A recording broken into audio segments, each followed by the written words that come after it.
ഹരേ കൃഷ്ണ. ഷട്ടില ഏകാദശി മാഘമാസത്തിലെ കൃഷ്ണപക്ഷ ഏകാദശി എന്നാണ് അറിയപ്പെടുന്നത്.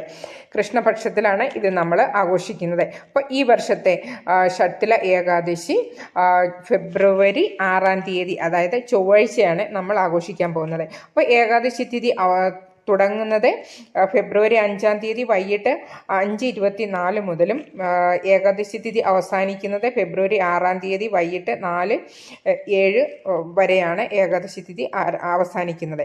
അപ്പോൾ നിങ്ങൾ ഷോർട്സ് വീഡിയോ കാണുന്നവരാണെങ്കിൽ നിങ്ങൾ തീർച്ചയായിട്ടും വിശദമായ വീഡിയോ ചാനലിൽ കാണണം. അപ്പോൾ ഈ ഷട്ടില ഏകാദശിയിൽ 2 കാര്യങ്ങൾ നിങ്ങൾ തീർച്ചയായും ചെയ്തിരിക്കേണ്ടതാണ്. എങ്കിലേ നിങ്ങൾക്ക് ആ ഏകാദശിയുടെ ഫലങ്ങൾ മൊത്തം കിട്ടത്തുള്ളൂ. അപ്പോൾ വീഡിയോ എൻഡ് വരെ കാണണം. ഹിന്ദുമതത്തിൽ ഷട്ടില ഏകാദശിക്ക് അതിൻ്റെതായ പ്രാധാന്യമുണ്ട്. കൃഷ്ണപക്ഷത്തിലും ശുക്ലപക്ഷത്തിലും മാസത്തിൽ 2 തവണ ഏകാദശി വരുന്നു. ഏകാദശികൾ മഹാവിഷ്ണുവിനുള്ളതാണ്.